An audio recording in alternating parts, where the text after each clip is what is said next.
Hey guys, welcome to my channel. Welcome to Glowing Stitches. If you are new to my channel, please do well to subscribe, turn on the notification bell to get notified whenever I post new videos. On today's video, I'm going to be teaching you how to cut this beautiful keyhole dress with multiple colors. So we'll be needing at least 2 yards of fabric and half yard of each of the other colors.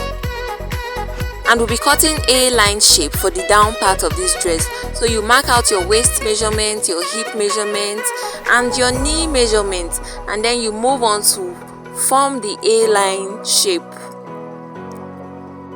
Ensure that your measurements are correct. For my waist, I measured 31, for my hip 40, for my knee length 19, and for the width I used my waist measurements for the width of my knee. So that was how I was able to come out with this A-line shape. So you do the same thing for the back. Arrange your fabric, place your fabric, then lay down the front parts of the dress, the one you just cut out. There's nothing different between the front and the back part. The only difference there is just the zipper allowance. So you place the front part on the fabric to be able to cut out the back of the dress.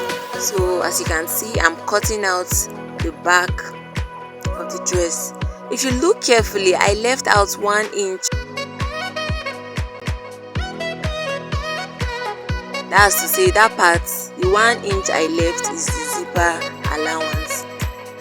After cutting the front and the back parts of the down piece, I discovered I was running out of fabric, so I had to draft out the up measurement, that's the upper part of my dress, on a brown paper before transferring to the fabric, because I was already running out of fabric.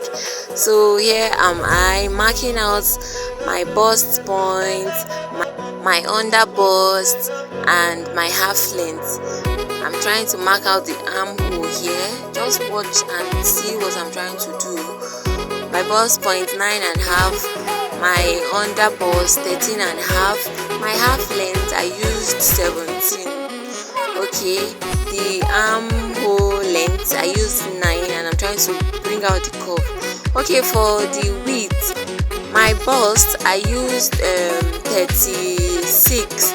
For my under bust I used 29, and for my half length I used 30, and I added 2 inches allowance for all sides because I'm going to be adding darts on it. So I'm trying to mark out the darts. I marked out 4 inches. I marked out 4 inches from the middle, and I'm trying to give it that curve. So from both sides I marked out half inch so that I'll be able to get my darts. Just watch and see what I'm trying to do. Okay, so after doing that, my neck I marked out 5 measurements because I want it to be a bit wider than the usual 5 by 4, so like a canoe neck. So watch what I'm trying to do. And from the shoulder I came in by half because I didn't want it to be as wide as the normal kind of shoulder. So after that, you cut what you have drafted out. Cut out the armhole, the neck, cut out the dart, cut out every part of this pattern, and then after that you have something like this. Is what you have after cutting. Take it to your fabric, place very well and cut. This is what the front looks like after cutting, and then this is what the back looks like after cutting. Moving on, it's time to cut our circles. So instead of cutting directly on the fabric, I'm going to be making use of my brown paper again. So you fold as if you are going to cut a flay, fold into 4 like the way I'm doing like now. you fold and then mark out 2 inches round the upper parts of your fold like this, and then the other part you mark out 4 inches like this, as if you are going to cut a flay or a flay circle. So this is what it looks like after marking, and then you move on to make sure your lines are well defined before cutting. So you cut, and then this is what you have after cutting.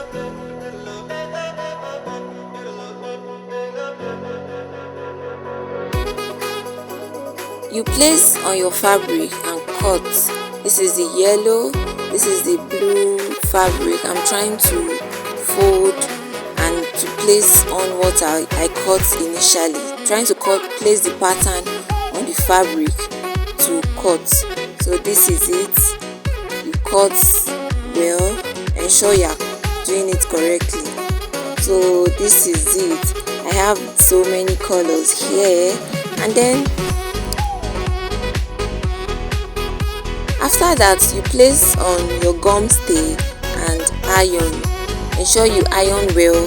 This is what you have after ironing your gum stay on it. I have so many colors here. So on the edge of the circle you fold in 1/2 inch.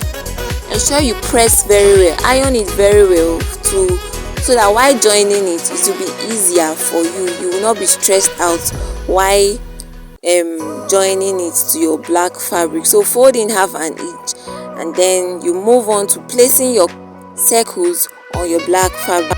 Note that the good part of the black fabric should face the ground and the bad face should face up. Same applies to the circle. The good part should face the ground and the bad part should face up.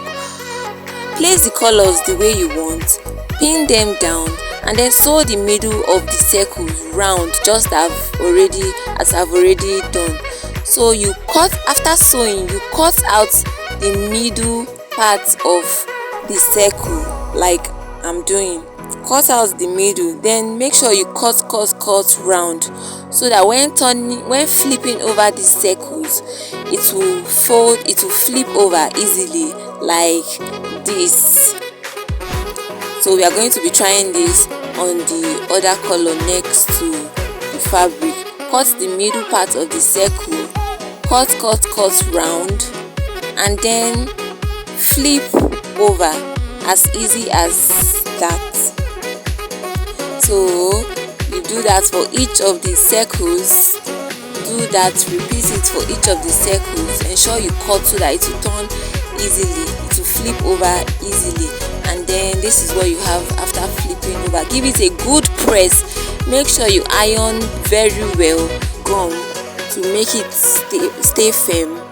You give it a good press, and then you sew the outer parts of these circles using various colors of the circles, and then it comes out like this, looking beautiful. Thanks for watching, guys. Please do well to subscribe. See you in my next video. Bye.